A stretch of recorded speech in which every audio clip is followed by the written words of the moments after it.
Atau Bang Oki menolak penyaliban Yesus? Yang maunya Yesus tidak mati, ya Yesus selamat.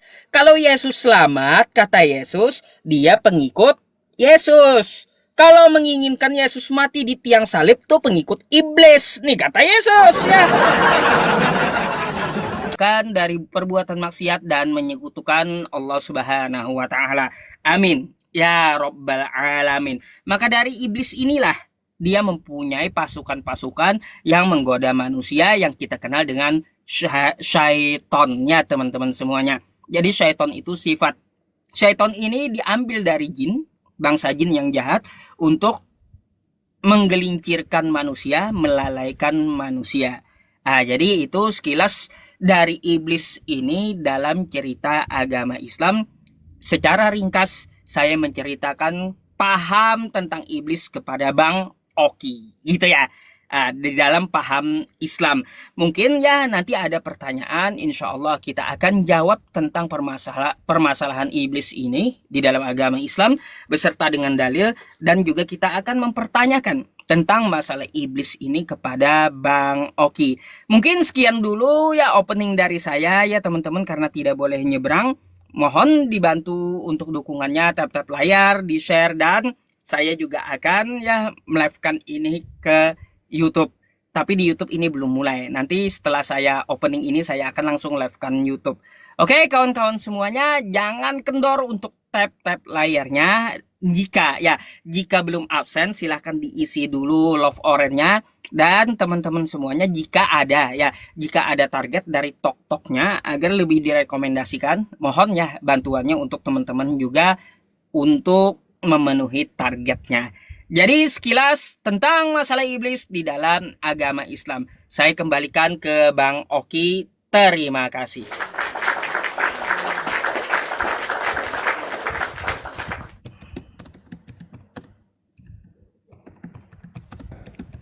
Ya, teman-teman dibantu Bang Oki di tap-tap layarnya, dikencengin teman-teman, dijadikan 100k, tap-tap layarnya diposting-posting ulang, di share-share ulang. Oke, silakan. Ya, shalom teman-teman semua, selamat malam. Tuhan Yesus memberkati kita semua. Sebelum Bang Oki menarasikan, Bang Oki selalu bangga mengatakan ini, nabi boleh banyak, rasul boleh banyak. Satu-satunya yang berani bilang, Yohanes pasal 14 ayat yang ke-6, akulah jalan dan kebenaran dan hidup. Tidak ada seorang pun yang dapat sampai kepada Bapa kalau tidak melalui aku. Ya, tema yang kita sepakati malam ini adalah peran iblis di dalam agama. Teman-teman, kalau kita berbicara tentang iblis, iblis itu adalah malaikat Tuhan yang karena kesombongannya, dia menyetarakan dirinya dengan Allah, dia menyamakan dirinya dengan Allah, dia jatuh ke dalam dosa. Bang Oki ulangi, iblis itu tidak diciptakan di dalam iman Kristen. Ya, iblis itu di dalam iman Kristen tidak diciptakan, tetapi iblis adalah malaikat Tuhan yang karena kesombongannya, dia menyetarakan dirinya dengan Allah. Dia menyamakan dirinya dengan Allah.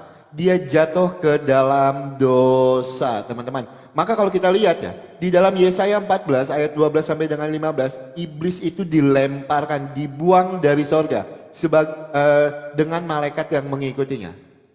Makanya kalau kita lihat, neraka itu di dalam iman Kristen itu diciptakan untuk iblis dan para pengikutnya. Nah, teman-teman mau mengikuti iblis atau mau mengikuti ajaran Kristus? Teman-teman tinggal pilih. Ya, berbicara tentang iblis juga teman-teman. Iblis itu tidak ada peran yang baik di dalam iman kekristenan. Ya, selain mendorong kita untuk tidak mengakui Yesus itu adalah Tuhan dan Juru Selamat. Misalnya teman-teman, Ibrani 1 ayat 18, sebab pemberitaan salib itu adalah kebodohan bagi mereka yang akan binasa. Orang yang menertawakan tentang pemberitaan salib, orang yang tidak berbicara tentang penyaliban, karena apa? Dia mengikuti apa yang diajarkan iblis. Bahkan iblis juga di dalam iman Kristen itu bisa menyamar sebagai malaikat terang. 2 Korintus 11 ayat 14 sampai dengan 15. Ya, apa sih ciri-ciri ajaran iblis ini? Ajaran iblis itu adalah yang tertulis di dalam 2 Petrus pasal 2 ayat yang kedua. Yang pertama, iblis itu orang-orang yang mengikuti ajaran iblisnya adalah ajaran guru-guru palsu ya. Gitu. Hidup berdasarkan hawa nafsunya. Itu yang pertama. Yang kedua, memasukkan cerita-cerita isapan jempol. Karena apa? Iblis itu menyamar sebagai malaikat terang. Di mana datanya? 2 Korintus pasal 11 ayat 14 sampai dengan 15. Jelas datanya di dalam Alkitab. Terus yang menjadi pertanyaan lagi, apakah Tuhan Yesus itu berkuasa teman-teman atas iblis? Kita bukakan datanya di dalam Matius pasal 8 ayat 16. Matius pasalnya yang ke-8, Matius pasal 8 ayat yang ke-16. Pada petang itu, sebentar ya, Matius pasal 8 ayat yang ke-16. Menjelang malam dibawa kepada Yesus banyak orang yang kerasukan setan. Dan dengan sepatah kata, Yesus mengusir roh itu, menyembuhkan orang-orang yang menderita sakit. Tuhan Yesus berkuasa di atas iblis. Teman-temannya, iblis tidak punya kuasa. Bahkan iblis itu tahu kalau Yesus itu adalah anak Allah. Di mana datanya teman-teman? Kita buka di dalam Lukas pasal 11. Matius pasal 8 ayat yang ke-29. Matius pasalnya yang ke-8 ayat yang ke-29.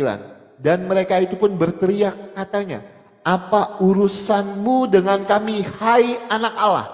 Adakah engkau kemari untuk menyiksa kami sebelum waktunya? Iblis tahu kalau Yesus itu adalah anak Allah. Dan iblis takut dengan Tuhan Yesus. Ya, kita lihat lagi di dalam Lukas pasal 11 ayat yang ke-20. Lukas pasal 11 ayat yang ke-20. Tetapi jika kau mengusir setan dengan kuasa Allah, maka sesungguhnya kerajaan Allah sudah datang kepadamu. Ya. Jadi di dalam iman Kristen, iblis tidak punya peran untuk hal-hal yang baik. Tetapi iblis berperan supaya kita tidak mengakui. Roma pasal 10 ayat yang ke-9. Jika dengan mulutmu kamu mengaku bahwa Yesus adalah Tuhan dan Allah telah membangkitkan dia dari antara orang mati, maka kamu akan diselamatkan. Orang-orang yang tidak percaya kalau Yesus itu adalah Tuhan dan Juru Selamat. Jelas datanya di dalam Alkitab. Teman-teman Kristen, bantu Bang Oki dikencengin tap-tap layarnya, diposting-posting ulang teman-teman, serempak semua diposting ulang, love oranye teman-teman, biar roomnya aman, roomnya tidak gampang rungkat ya teman-teman ya. Dikencengin tap-tap layarnya, di-share ulang, diposting-posting ulang, gas teman-teman. Malam ini kita akan sampaikan kebenaran firman Tuhan. Silakan Pak Ustadz Yusuf PI. Pak Ustadz, kita 1 jam ya Pak Ustadz ya? Sampai jam 9. Boleh. Iya. Jadi nanti biar kita bisa random lagi. Lanjut. Oke teman-teman, itulah ya penjelasan Bang Oki tentang masalah iblis dalam kekristenan. Ada beberapa hal yang saya soroti dari perkataan Bang Oki tadi. Katanya Yesus berkuasa atas iblis. Ini kayaknya kawan kita kebanyakan makan pepaci. Coba ya teman-teman semuanya ya, kita buka dulu Matius 4 ya, 1 sampai 10. Ya. Di sini ya teman-teman semuanya, Yesus itu tidak berkuasa atas iblis, bahkan Yesus malah dibawa iblis gitu. Kayak gimana? Lalu datanglah si pencoba itu dan berkata kepadanya, jika engkau anak Allah, perintahkanlah supaya batu-batu ini menjadi roti. Kan kayak gitu. Kemudian iblis membawanya. Kok bisa Tuhan dibawa iblis? Kalau Yesus itu berkuasa, maka dia tidak akan dibawa oleh iblis ke bubungan bait Allah. Tidak cuma sekali iblis ini bawa Yesus, kawan. Dia bawa Yesus ini 2 kali. Lah, iblis membawanya pula ke atas gunung yang sangat tinggi. Udah kebubungan ke bait Allah. Habis itu dibawa iblis pula ini Tuhan ke atas bubungan. Kan gitu. Lalu mana kuasanya Yesus? Ya, terhadap iblis. Sedangkan iblis aja membawa Yesus. Aduh, jangan dibolak-balik lah teman-teman. Kena pula saya baru lab udah kena.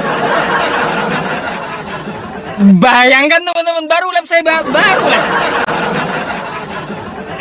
Oke, ya teman-teman semuanya, mungkin Bang Oki ya. Habis ini saya izin dulu Bang Oki ya.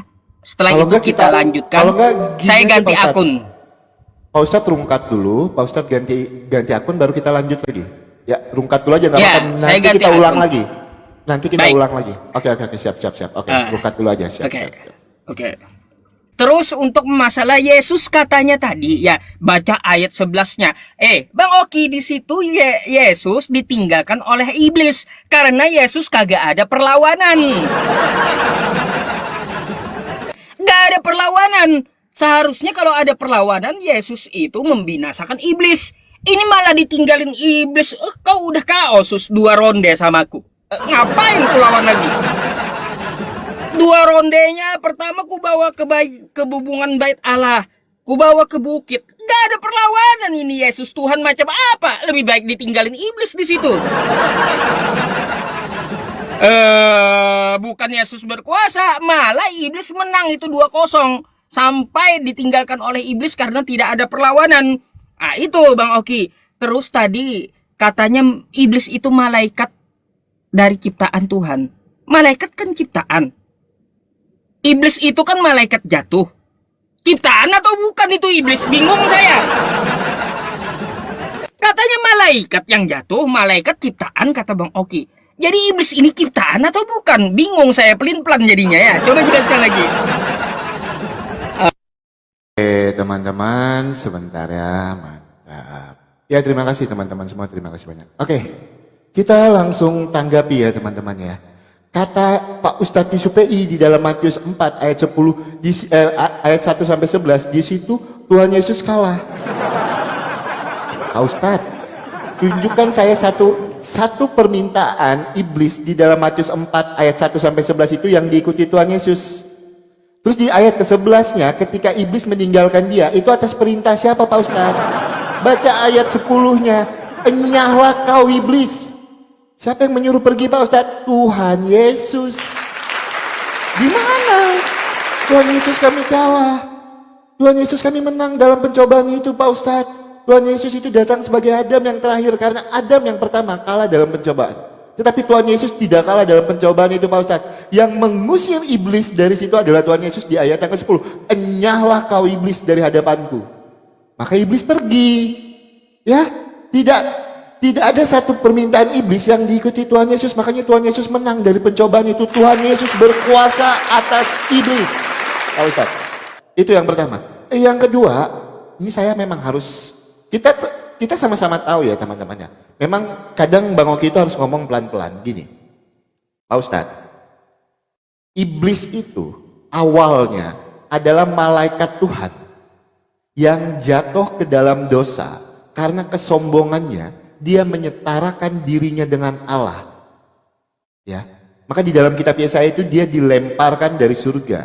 Pak Ustadz ya. Jadi Tuhan kami itu tidak langsung menciptakan iblis. Tetapi Tuhan kami itu Pak Ustadz menciptakan malaikat yang sempurna. Nah karena kesombongan malaikat yang diciptakannya ini, dia menyetarakan dirinya dengan Allah. Maka jadilah dia iblis. Pak Ustadz. Itu Pak Ustadz ya. Jadi tidak langsung menciptakan iblis itu enggak. Ya. Iblis ini awalnya itu adalah malaikat Tuhan ya, yang sempurna, tetapi karena kesombongannya dia menyetarakan dirinya dengan Allah, dia jatuh ke dalam dosa gitu. Oke, saya sudah tanggapi semua apa yang menjadi pertanyaan Pak Ustadz Yusuf.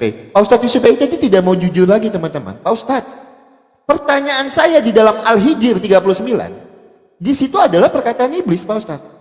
Iblis di situ mengaku disesatkan oleh siapa? Sesimpel itu pertanyaan saya. Kok Pak Ustadz mutar ke sana kemari? Kok suka sekali putar-putar Pak Ustadz? Pertanyaan saya di dalam Al-Hijr 39 yang adalah perkataan iblis. Iya, iblis berkata, Tuhanku karena engkau telah menyesatkanku. Iblis di situ mengaku disesatkan oleh siapa? Ya. Ketika Pak Ustadz tidak mengakui itu, Pak Ustadz sendiri yang bernarasi di awal. Yang menghukum iblis tersesat itu siapa? Allah. Terus siapa yang menyesatkan iblis Pak Ustadz? Pak Ustadz kan yang mengatakan tadi di awal, yang menghukum iblis tersesat itu adalah Allah.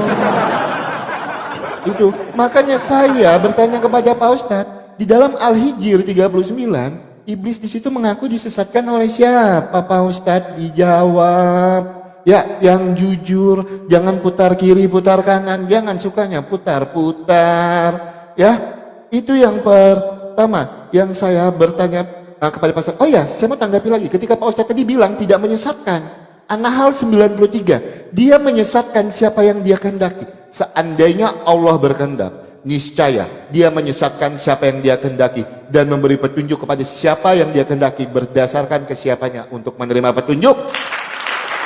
Ya, kalau kita lihat di dalam Quran 15 ayat 39, surat Al-A'raf, Quran 15, Quran 7 ya, Quran 7, sebentar aku tunjukkan datanya. Quran 7 ayat yang ke-16, Pak Ustadz. Iya, iblis menjawab, karena engkau telah menyesatkan aku, pasti aku selalu menghalangi mereka dari jalanmu yang lurus. Ayat 15 Pak. Ayat 15-nya Pak Ustadz, dia Allah berfirman, sesungguhnya kamu termasuk mereka yang diberi penangguhan waktu. Pertanyaan saya, kenapa Allahmu Pak Ustadz mengikuti permintaan iblis untuk penangguhan waktu? Kenapa? Ya, nanti tolong Pak Ustadz jelaskan itu. Kenapa Allahmu mengikuti permintaan iblis untuk penangguhan waktu? Sebelum saya tunjukkan Pak Ustadz data-data yang lainnya, ini banyak sekali data yang bisa saya tunjukkan. Yang saudara lah nanti, yang mengalir di dalam aliran darah lah nanti. Tapi saya nggak mau lari ke situ dulu, saya mau fokus dulu. Tolong Pak Ustadz jujur, Al-Hijr 39. Siapa yang menyesatkan iblis menurut perkataan iblis? Di situ Pak Ustadz. Ya, tolong Pak Ustadz jawab jujur, jangan putar-putar Pak Ustadz. Ya, jangan berputar-putar ke sana kemari. Silakan Pak Ustadz. Baik, baik.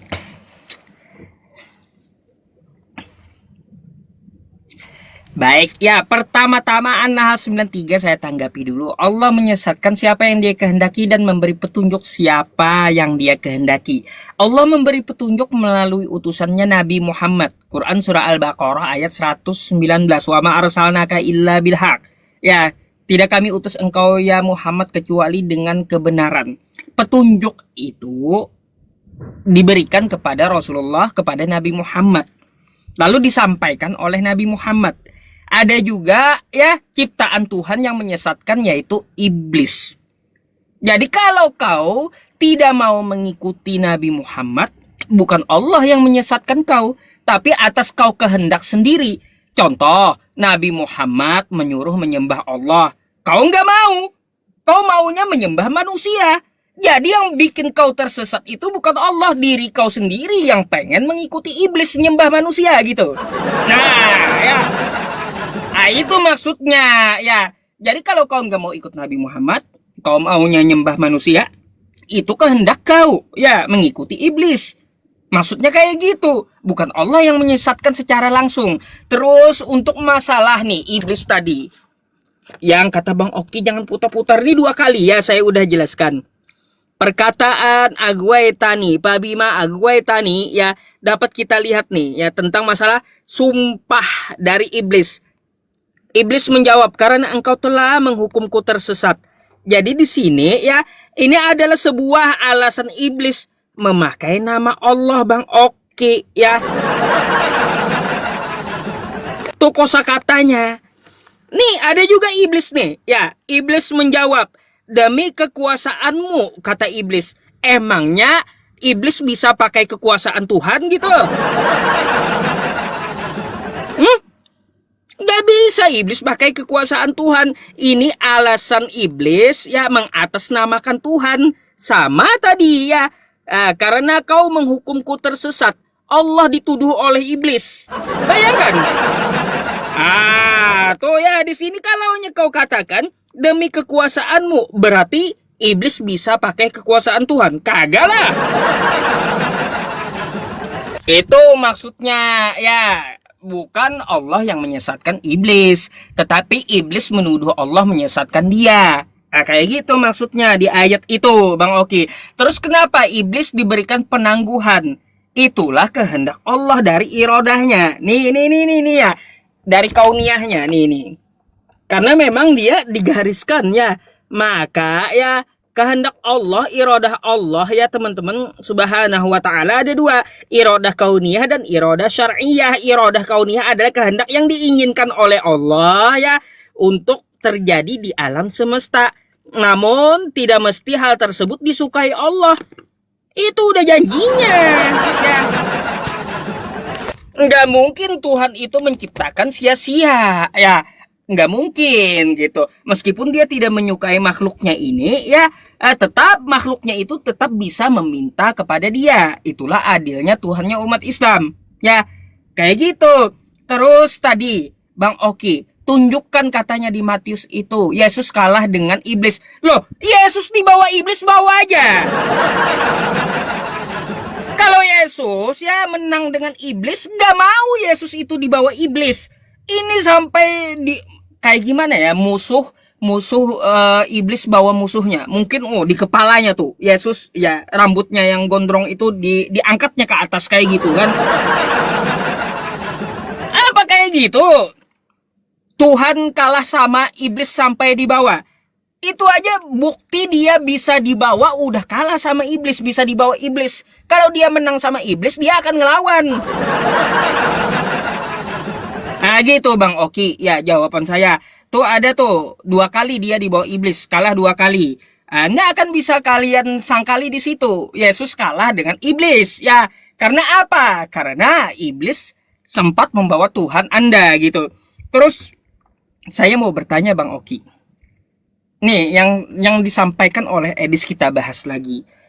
Sesuai dengan Yohanes 13 nomor 2. Anda akui nggak iblis itu merencanakan penyalipan? Sesuai Yohanes 13 ya, di situ iblis membisikkan rencana kepada Yudas. Apakah Anda akui iblis merencanakan penyalipan untuk menebus dosa Kristen? Silakan. Oke, teman-teman. Ya, langsung kita jawab, teman-teman. Apakah benar iblis itu merencanakan penyalipan Tuhan Yesus? Iblis itu tahu, tetapi iblis itu tidak maha tahu.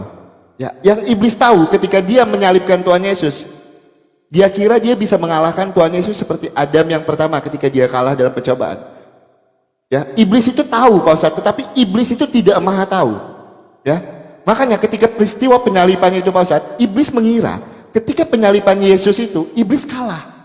Tetapi peristiwa penyalipan itu Tuhan Yesus mengalahkan kuasa maut karena ketidaktahuan iblis. Ya, iblis itu tahu tetapi iblis tidak maha tahu, Pak Ustadz.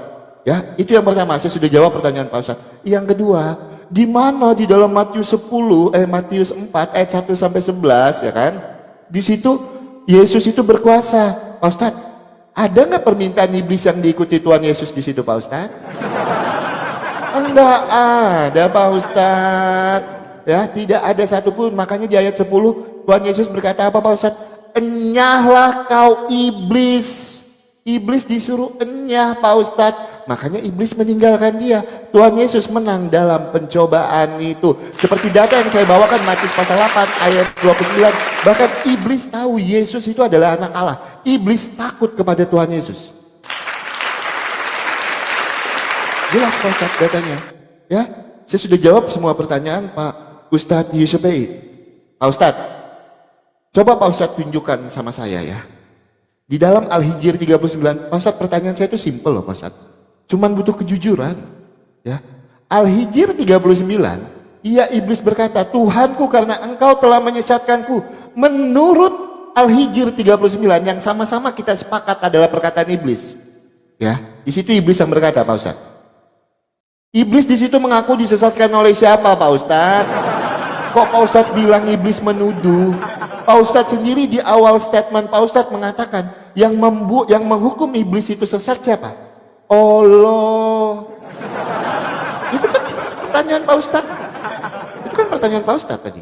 Ya, pertanyaan saya itu simpel Pak Ustadz. Ini kayaknya Bang Oki harus tunjukkan data ini ya teman-teman ya. Bang Oki ini harus tunjukkan data kayaknya, masih banyak waktu ya. Al-Hijr 39. Kita kan sama-sama sepakat Pak Ustadz. Di sini perkataan iblis toh, ya. Kita sama-sama sepakat. Di sini adalah perkataan iblis. Nih. Saya cuma minta kejujuran Pak Ustadz. Jujur itu hal yang baik. Iya, iblis berkata, Tuhanku karena engkau telah menyesatkanku. Ini perkataan iblis, kita sepakat. Ya, kita sama-sama sepakat. Iblis di sini mengaku disesatkan oleh siapa Pak Ustadz? Di mana di sini iblis menuduh Allah? Di Al-Hijr 39 ini nggak ada. Coba mana? Iblis menuduh Allah. Pak Ustadz sendiri yang mengatakan di awal statement Pak Ustadz, kalau Allah itu menghukum iblis itu dihukum sesat oleh Allah. Itu yang pertama. Pak Ustadz, terus yang kedua Pak Ustadz, ini rada-rada keras nih. Ya kalau kita lihat Pak Ustadz ya di dalam surat Hud ayat yang ke-7. Ya. Surat Hud ayat yang ke-7 Pak Ustadz Yusufei. Dialah yang menciptakan langit dan bumi dalam nama serta sebelumnya arsinya di atas air. Ya, di sini arsi Tuhanmu Pak Ustadz itu di atas air. Kalau kita lihat di dalam hadis Muslim 5032, sebentar ya, saya bukakan hadis Muslim 5032, sebentar ya, 5032. Muslim 5032. Sesungguhnya iblis meletakkan singgasananya di atas air jedor. Selamat datang di kebenaran. Kalau nanti Pak Ustadz mau mengatakan, oh itu bukan bukan air yang di atas laut, oke. Pakai data. Ya. Kalau Pak Ustadz nanti mengatakan, di dalam surat Hud ayat yang ke-7 itu arsinya bukan di atas laut, oke. Bukan di atas dunia ini, oke. Pakai data. Ya.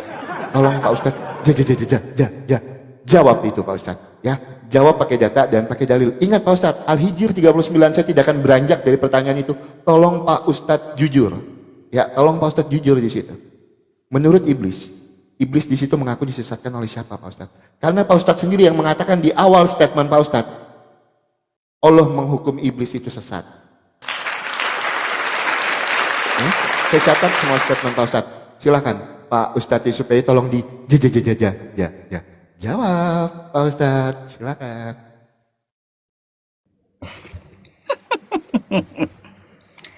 Baik ya, saya akan jawab dulu ya masalah singgasana Allah. Tuh kau tahu sendiri. Ya, di sini ya teman-teman, nggak ada disebut singgasana iblis tuh di arsy, nggak ada ya. Ya. Ini bahasanya nih, biar kau tahu ya. Alal bahri, di atas laut, bukan di atas arsy singgasana iblis, oke? Telah menceritakan kepada kami Utsman, ya langsung aja nih, telah menceritakan, aku mendengar Nabi bersabda, sesungguhnya singgasana iblis berada di atas laut, bukan di atas arsy, kata Nabi. Ya. Kalau bahasa arsy, ya Bang Oki, ya. Arsy itu tulisan Arabnya kayak gini nih. Saya kasih tahu kau, ya. Nih. Arsy, Ar-Rahmanu 'alal arsy istawa. Nih, arsy bukan bahri, ya. Kosakata Arabnya aja udah beda gitu loh. Nih bahri dengan arsy. Jadi ya, kalau singgasana Allah itu di atas arsy, ya. Singgasananya di atas arsy. Kalau singgasana iblis itu di atas laut. Laut itu di dunia, Bang Oki, ya. Nah, ngomong-ngomong Bang Oki, kalau kau sepakat ya, singgasana iblis di atas air laut, di atas air. Saya mau tanya Bang Oki, coba kau buka ya Kejadian 1 ya. Saya mau tanya. Kejadian 1. Bentar. Saya bahas dulu ini ya teman-teman. Ya. Di sini ya, bumi belum berbentuk dan kosong gelap gulita. Roh Allah melayang-layang di atas permukaan air. Kan tadi yang melayang-layang di atas permukaan air iblis. Jadi Tuhanmu sama dengan iblis gitu. Nih, di Kejadian 1 ayat 2, Tuhan kamu, roh Allah melayang-layang di atas permukaan air. Sedangkan melayang-layang di atas permukaan air tuh iblis, kata Nabi Muhammad tuh. Jadi gimana? Sepakat gitu? Bahwa Tuhan kau melayang-layang di atas laut itu adalah iblis rupanya Tuhanmu. Gitu. Di atas air kan, laut ini di atas air kata Nabi. Ya, jadi Bang Oki kalaunya Allah di arsy beda udah, bukan di laut ya, bukan di atas air, di atas arsy. Nah, kalau masalah di atas air melayang-layangnya adalah iblis, berarti Tuhanmu ini gimana nih? Melayang-layang di atas air nih berarti Tuhanmu iblis gitu. Jangan asal ngomong gitu ya. Coba dijawab dulu ya, dijawab dulu. Terus kau minta kejujuran kayak gimana? Ini saya udah jelaskan Al-Hijr 39. Dia adalah alasan iblis nih. Ya, kosakata agwaitani. Ya teman-teman, pabima agwaitani. Alasan iblis menuduh Allah. Kosakatanya aja dapat kita lihat. Karena engkau telah menjadikan aku sesat. Tuduhan iblis. Karena Bang Oki membuat aku sesat. Saya nuduh kau tuh, ya. Saya nuduh kau karena Bang Oki membuat saya sesat. Kan gitu. Itulah data Bang Oki ya, kalau mau jujur gitu. Jadi di situ tuduhan iblis terhadap Allah. Allah menyesatkan dia. Padahal ya, saya udah kasih ayat. Aba wastakbara wa kana minal kafirin. Dia itu sesat atas kesombongannya sendiri, menjadikan dia sesat dan kafir. Quran surah Al-Baqarah. Itu kan data, ya. Alasan iblis datanya ada. Ayo. Lalu, kayak gimana Anda menjelaskan Tuhan Anda melayang-layang di atas air sesuai dengan hadis ya. Di atas air itu yang melayang-layang adalah iblis. Terkait tentang masalah Matius 4, Bang Oki ya. Di situ kan kemudian Yesus dibawa iblis. Sepakat tidak kuasa Yesus ya, sepakat ikut iblis ke atas bubungan. Tuh contohnya dia udah kalah ya. Terkait tentang masalah ya Yesus penyalipan Yesus itu rencana iblis. Nanti ya saya kasih ayatnya ya. Saya kasih ayatnya habis ini karena waktu saya habis ini. Saya kasih ayat ya bahwa penyalipan rencana iblis. Tunggu. Oke teman-teman, sebentar. Cuman satu ya teman-teman ya. Oke, aku langsung jawab dulu ya. Itu pertanyaan receh itu Pak Ustadz. Ya, Kejadian 1 ayat 2 itu Pak Ustadz. Pak Ustadz, itu memang ada kurang tepatnya terjemahan. Kita lihat Pak Ustadz, Kejadian pasal 1 ayat yang kedua. Bumi masih belum berbentuk kosong dan hampa. Roh Allah melayang-layang di atas permukaannya yang gelap gulita. Selamat datang di kebenaran. Jangan kau sama-samakan Pak Ustadz Tuhan kami dengan Tuhanmu Pak Ustadz. Itu yang pertama. Matius pasal 4 ayat yang ke-10 sampai 11 teman-teman. Pak Ustadz tidak sanggup membuktikan di mana di situ iblis kalah Tuhan Yesus kalah dalam pencobaan. Cuman dari tadi framing dan framing aja. Beda kalau kita bersumber, kita berdata. Yang mengusir iblis di dalam Kejadian pasal 4 ayat yang ke-10 itu adalah Tuhan Yesus. Enyahlah kau iblis dari hadapanku. Matius pasal 28 ayat 19. Iblis tahu Yesus anak Allah, bahkan iblis takut kepada Tuhan Yesus. Itu datanya. Pak Ustadz, sekarang Pak Ustadz pelajarin dulu sedikit ya. Pak Ustadz tadi mengatakan, singgasananya di atas arsy. Singgasana Allah di atas arsy. Pak Ustadz tahu nggak arti arsy itu apa? Arsy itu artinya singgasana Pak Ustadz. Singgasananya di atas singgasana.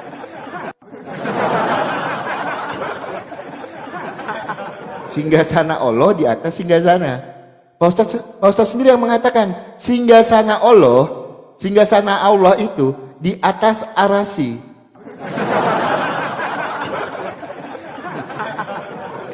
Astaga Tuhan.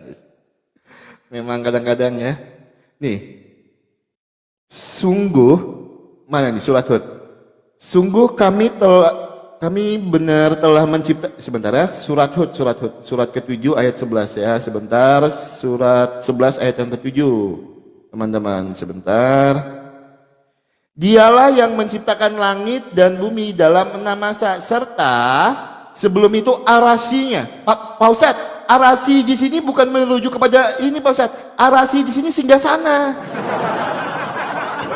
Kok singgasananya Allah di atas arasi? Di mana sih? Arasy di sini kan singgasana Pak Ustadz. Sejak kapan yang Pak Ustadz katakan itu?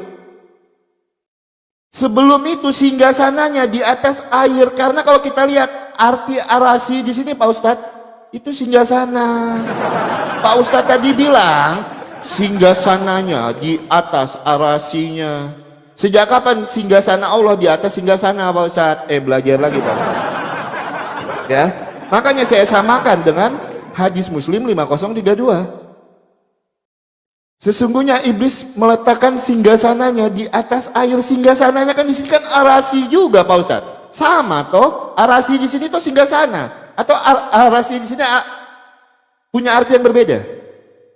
Kalau punya arti yang berbeda, tolong Pak Ustadz tunjukkan kepada saya. Apa artinya arasi di sini? Ya, nanti tolong Pak Ustadz supaya tunjukkan kepada saya. Kalau teman-teman mau lihat setel ulang videonya nanti sebelum Pak Ustadz supaya dia mengatakan singgasana Allah di atas arasi. Arasi itu kan artinya singgasana Pak Ustadz.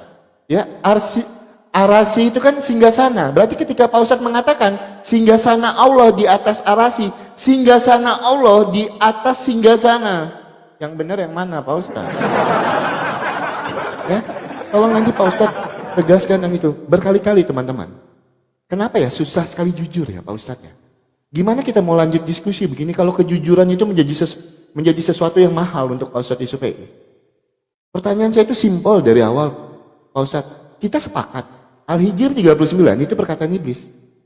Ya. Pertanyaan simpel tinggal dijawab ya apa tidak. Iblis di dalam Al-Hijr 39 di situ Pak Ustadz. Iblis mengaku disesatkan oleh siapa? Ini kan pengakuan iblis toh. Kita sepakat perkataan iblis. Tinggal dijawab Pak Ustadz, diputarnya ke sana, diputarnya ke kiri, diputarnya ke belakang. Pertanyaan saya simpel loh teman-teman, tinggal dijawab. Di dalam Al-Hijr 39 yang kita sama-sama sepakat, saya sepakat, Pak Ustadz supaya sepakat, teman-teman semua sepakat. Di situ adalah perkataan iblis. Ya. Pertanyaan saya simpel. Menurut iblis, dia disesatkan oleh siapa Pak Ustadz? Sesimpel itu pertanyaannya Pak Ustadz. Kenapa diputar ke sana kemari? Itu loh. Ini kan pengakuan iblis. Kita sepakat itu perkataan iblis. Tinggal dijawab. Iya disesatkan ini. Tapi ini kan pengakuan iblis. Selesai cerita.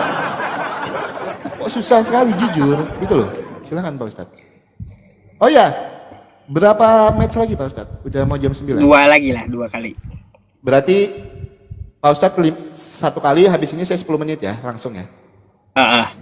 Oke, siap.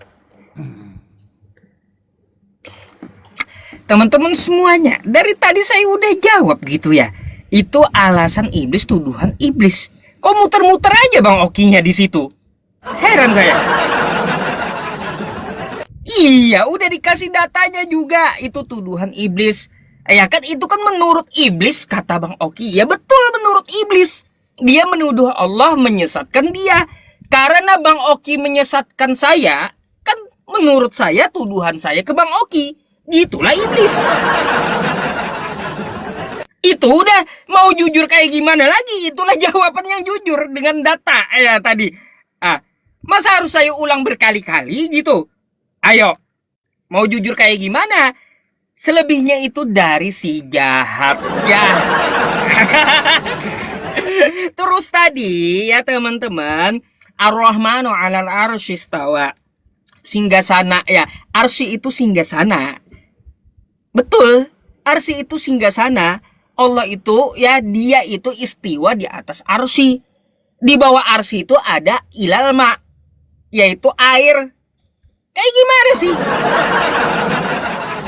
Jadi air dulu, baru arsy. Dia istiwa di atas arsy. Bukan melayang-layang. Ada gimana kau itu cara memahami bahasanya? Bukan melayang-layang kayak Tuhanmu tadi. Nah ini, itu Bang Oki. Ya, biar kau paham gitu tata bahasanya. Ar-Rahmanu 'alal 'arsy istawa tadi. Bang Oki, ini kan saya ngambil terjemahan TB baru. Kau bilang kitabmu salah. Roh Allah melayang-layang di atas permukaan air, bukan di gelap gulita. Lalu kau menyalahkan kitab kau sendiri bahwa kitab kau salah katanya. Saya ambil terjemahan yang ini, roh Allah, roh Tuhanmu melayang-layang di atas permukaan air. Kalau melayang-layang di atas permukaan air, kan kita udah tahu tadi, yang melayang-layang di atas permukaan air itu adalah iblis, kan gitu. Nih. Jadi singgasananya iblis berada di atas laut, di atas air, sedangkan Allah itu di atas arsy. Ya, jadi nih kayak gini Bang Oki ya, saya jelaskan. Ini air ya. Ini arsy. Ah, Allah tuh istiwa atas arsy ini ya. Nggak langsung melayang di air dia. Ya. Kalaunya Tuhan kau nih air, melayang-layang nih gentayangan di atas air Tuhan kau tadi. Yang gentayangan di atas air tuh kata Nabi itu adalah iblis. Tuh. Di atas laut. Jadi gitu Bang Oki ya. Terkait tentang masalah pertanyaan penyalipan tadi Bang Oki. Ya, penyalipan itu coba kau buka Yohanes 8 nomor 44 ya teman-teman semuanya. Yohanes 8 nomor 44. Ya. Jadi di sini kita dapat tahu entah yang mana Bang Oki mau ikut. Iblislah yang menjadi bapamu kata Yesus, dan kamu ingin melakukan keinginan-keinginan bapamu. Ia adalah pembunuh manusia sejak semula dan tidak hidup dalam kebenaran. Jadi ya yang ingin membunuh Yesus di tiang salib itu pengikut iblis kata Yesus. Nah pertanyaannya Bang Oki mau, apakah Bang Oki mendukung pembunuhan Yesus di atas salib atau tidak? Kalau Bang Oki mendukung Yesus mati di atas salib, berarti ya penyalipan rencana iblis, pengikut iblis Kristen berarti Bang ya. Atau Bang Oki menolak penyalipan Yesus, yang maunya Yesus tidak mati, ya Yesus selamat. Kalau Yesus selamat, kata Yesus, dia pengikut Yesus. Kalau menginginkan Yesus mati di tiang salib, tuh pengikut iblis. Nih kata Yesus ya. Makanya iblis tuh kata Yesus pembunuh manusia sejak semula. Jadi yang mau membunuh Yesus di tiang salib dan yang mendukung buat menebus dosa tuh pengikut iblis semua kata Yesus. Yo ya. Tuh jawablah Bang Oki dengan kejujurannya gitu ya. Tuh ya saya udah jelaskan, silakan Anda jawab ya. Tidak ada pertanyaan lagi terhadap saya, habis itu closing.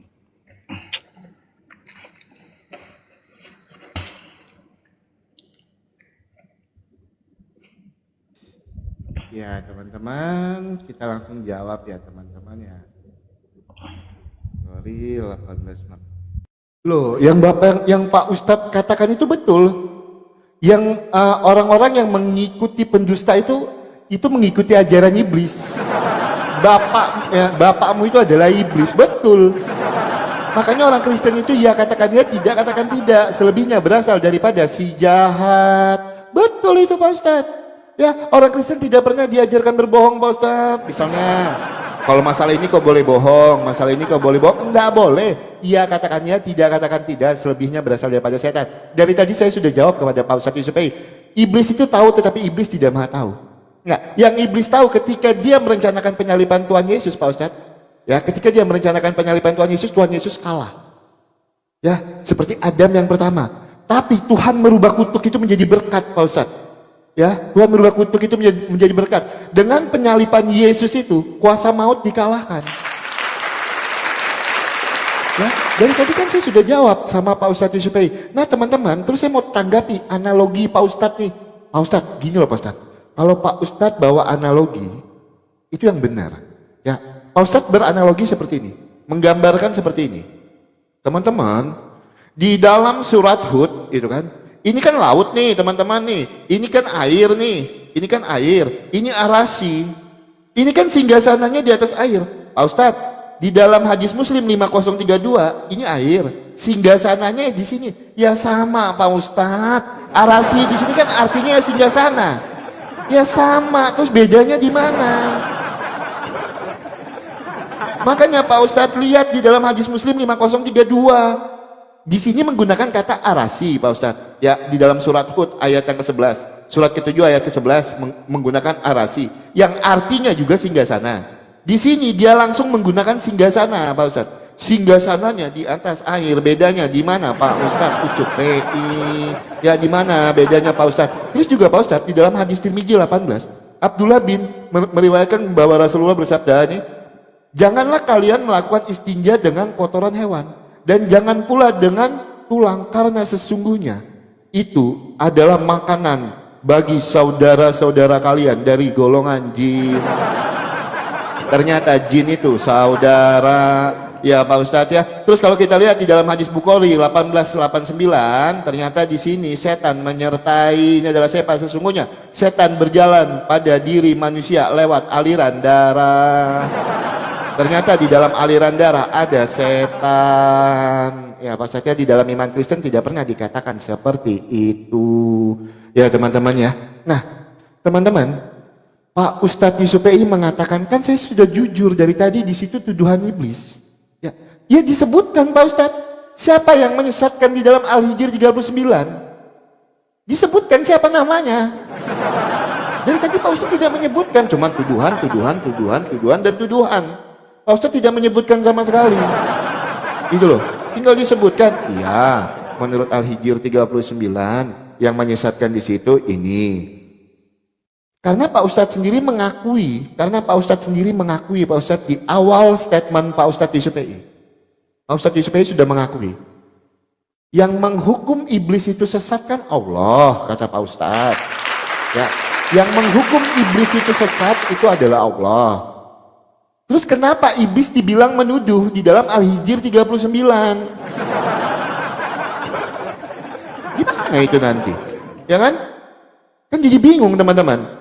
Pak Ustadz sendiri yang mengatakan iblis yang menghukum iblis itu sesat adalah Allah. Tetapi ketika dikatakan iblis di dalam Al-Hijr 39, iya iblis berkata, Tuhanku karena engkau telah menyesatkanku. Dibilangnya iblis nuduh. Ya? Jadi seperti itu teman-teman. Oke, karena sudah waktunya saya closing statement, jadi saya tidak akan menambah pertanyaan saya akan fokus kepada iman kekristenan teman-teman ya. Kita akan fokus kepada iman Kristen 5 menit ini. Sebentar. Ya, kalau di dalam iman Kristen jelas dikatakan ya, di dalam iman Kristen itu iblis itu tidak ada peran dalam hal yang baik di dalam iman kekristenan Pak Ustadz. Ya, kecuali untuk tidak mengakui Yesus itu sebagai Tuhan dan Juru Selamat. Kadang juga iblis itu menyamar sebagai malaikat terang Pak Ustadz. Makanya ketika iblis menyamar sebagai malaikat terang, ketika kita mengikutinya, malaikat terang ini kita akan hidup berdasarkan hawa nafsu kita. Seperti yang tertulis di dalam 2 Petrus pasal 2 ayat yang kedua. Ya Pak Ustadz ya, mengikuti ajaran nabi-nabi dan guru palsu. Kita mengikuti ajaran hawa nafsu. Terus juga di dalam 2 Petrus pasal 2 ayat yang ketiga Pak Ustadz, kita mengikuti ajaran-ajaran isapan jempol. Ajaran-ajaran isapan jempol. Waktu saya habis ya teman-teman ya, sebentar.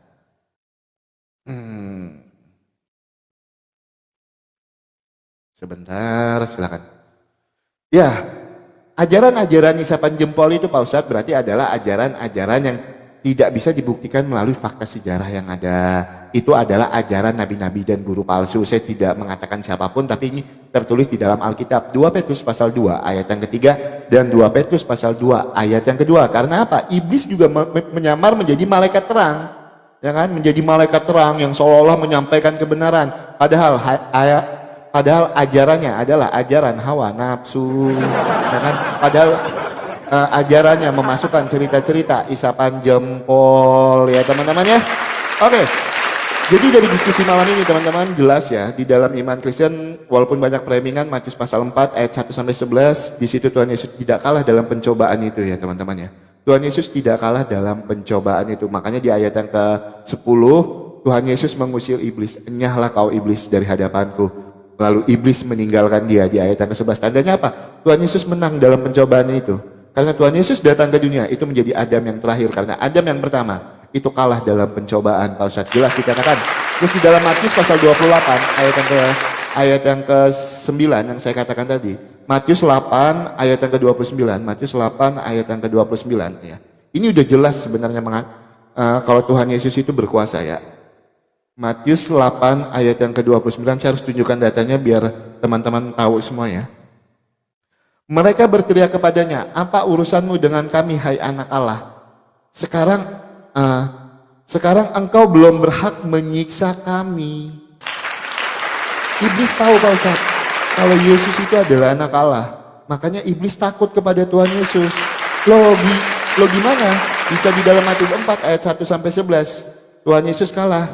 Jelas tidak. Ya teman-teman ya, bahkan Tuhan Yesus mengusir roh jahat itu dengan satu kali berkata, pergilah kau setan. Pergi dia. Teman-teman.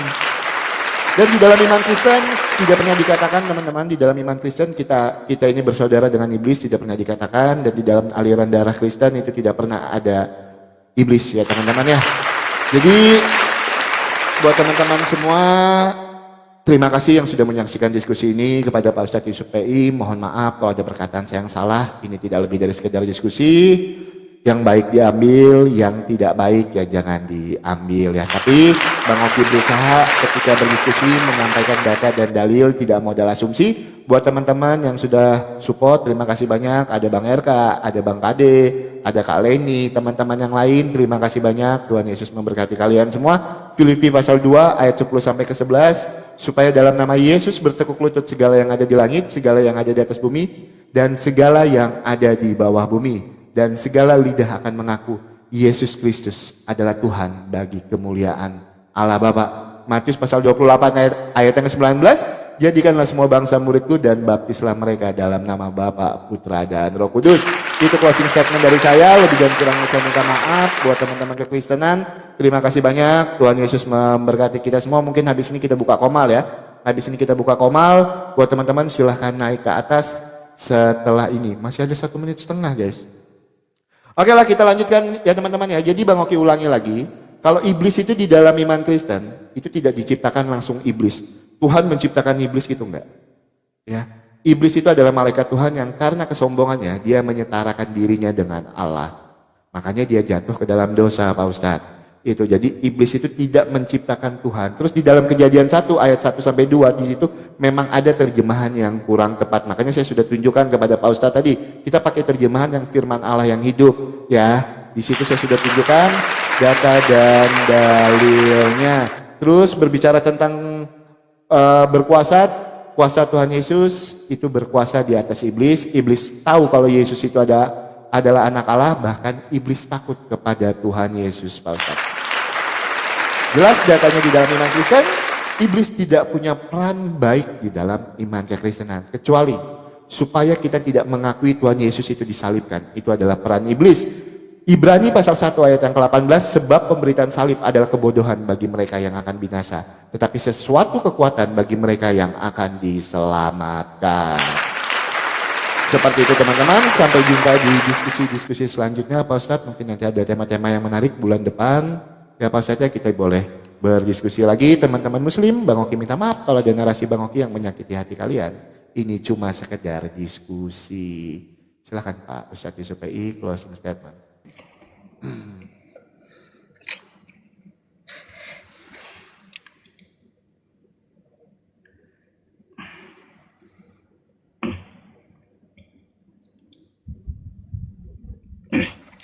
Oke ya teman-teman semuanya, kita udah jelaskan dengan Bang Oki gitu ya tentang masalah iblis dan perbedaannya tadi ya. Kalau ya untuk masalah arsy tadi sedikit ya saya jelaskan teman-teman. Kita dapat mengetahui di dalam Quran surah Toha di ayat ke-5, Ar-Rahmanu 'alal 'arsy istawa. Ya, jadi Allah itu dia istiwa atas arsy. Kan kayak gitu, atas singgasananya, bukan melayang-layang gentayangan di atas air ya gitu. Itu pertama. Terus ya tadi tentang permasalahan, sungguh kata iblis, kau telah menghukumku tersesat. Ya, apakah Allah di situ menyesatkan? Tadi Bang Oki kan minta disebutkan Allah tidak menyesatkan. Enggak. Tapi kesombongan dari iblis tersebut yang membuat dirinya tersesat sehingga dia menuduh Allah, kan gitu.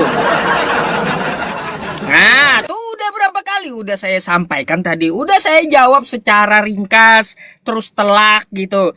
Ya teman-teman semuanya, jadi itu adalah alasan iblis menuduh Allah, menghukuminya tersesat. Padahal kalau kita melihat wa idz qulna lil malaikati isjudu li Adam fasajadu illa iblis aba wastakbara. Dia bapaknya kesombongan. Karena kesombongan dia tersesat. Malah nuduh Allah yang tersesat. Wa kana minal kafirin. Dan dia menjadi kafir karena kesombongannya. Jadi bukan Allah ya yang menyesatkan iblis, tapi kesombongan iblis yang menyesatkan dan membuat dia kafir. Tuh, saya mau jawab kayak gimana lagi? Memang seperti itulah kelakuan iblis kan. Maka dari itu ya teman-teman, kita bersyukurlah ya. Bersyukurlah kita umat Islam ya. Tuhan kita Allah Subhanahu wa taala tidak sampai di bawah iblis. Yang ngeri-ngeri sedap ya kalau Tuhan semesta alam Allah Subhanahu wa taala di bawah iblis. Aduh. Ya, kalau Tuhan saya di bawah iblis, nggak percaya lagi saya itu Tuhan sampai di bawah iblis. Kan kayak gitu. Ya bersyukurlah umat Islam ya. Tuhannya ya tidak di bawah iblis. Tapi Tuhannya berkuasa atas segala makhluknya. Jangan sampai ya teman-teman. Nggak usah Tuhan kita, diri kita pun jangan sampai di bawah iblis. Kan gitu. Jadi ya teman-teman gini, saya tegaskan kepada Anda semuanya, kalau Tuhan itu kuat maka dia tidak akan sampai dibawa oleh iblis. Contohnya Allah Subhanahu wa taala. Ya, Allah Subhanahu wa taala dia tidak pernah dibawa iblis. Kalau Tuhan yang lainnya, agama lain ya terserah aja agamanya apa. Kalau Tuhannya dibawa iblis, murtad aja udah dari agama tuh ya. Masa Tuhannya kalah sama iblis kan gitu. Oke ya teman-teman semuanya, mungkin itu penyampaian saya. Mari kita pakai akal sehat ya. Allah Subhanahu wa taala atau Tuhan semesta alam itu berkuasa atas segala makhluknya, bukan dikuasai oleh makhluknya. Makanya saya sering menyatakan di dalam Quran surah Al-Ikhlas di ayat kedua, Allahus Samad, Allah tempat bergantung seluruh makhluk, bukan yang digantung oleh makhluk. Akan kayak gitu. Jadi Allah itu berkuasa atas seluruh makhluk, bukan dikuasai oleh makhluk. Apalagi iblis. Gitu Bang Oki. Mari kita gunakan akal sehat kita. Ya, mari kita bertuhan kepada yang maha kuasa, maha segalanya, yang tidak pernah terjamah oleh iblis. Kalau Tuhannya terjamah oleh iblis, sekali lagi ultimatum saya, tinggalkan ya Tuhan kayak gitu. Mungkin itulah ya teman-teman semuanya penyampaian saya tentang permasalahan iblis pada malam hari ini. Ya memang sesuai hadis, iblis itu singgasananya di atas laut alal bahri gitu ya. Alal bahri. Ya kalau kita lihat ada teori katanya di Bermuda kan kayak gitu. Yang jelas bukan Tuhan yang gentayangan di atas laut, tapi iblis yang gentayangan di atas laut tuh. Ya. Jadi seperti itu aja penyampaian saya Bang Oki. Mohon maaf atas segala kekurangannya ya kawan-kawan semuanya. Jadikan yang baik, yang dapat kita ambil pelajaran, ambil gitu ya. Kalau yang buruknya silahkan dibuang. Ini hanya sekedar diskusi dan wajar kita berargumen gitu. Ya setelah kita diskusi ya tetap aja kita baik ya, bermuamalah dengan kawan-kawan kita yang di luar agama Islam. Mungkin seperti itu. Terima kasih atas diskusinya Bang Oki. Oke, terima kasih Pak Ustadz. Selamat malam. Sama-sama, selamat malam. Saya izin dulu.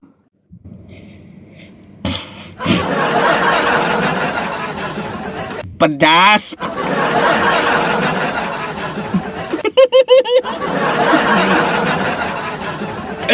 Iya, kadang nyonyor juga teman mulut-mulut saya.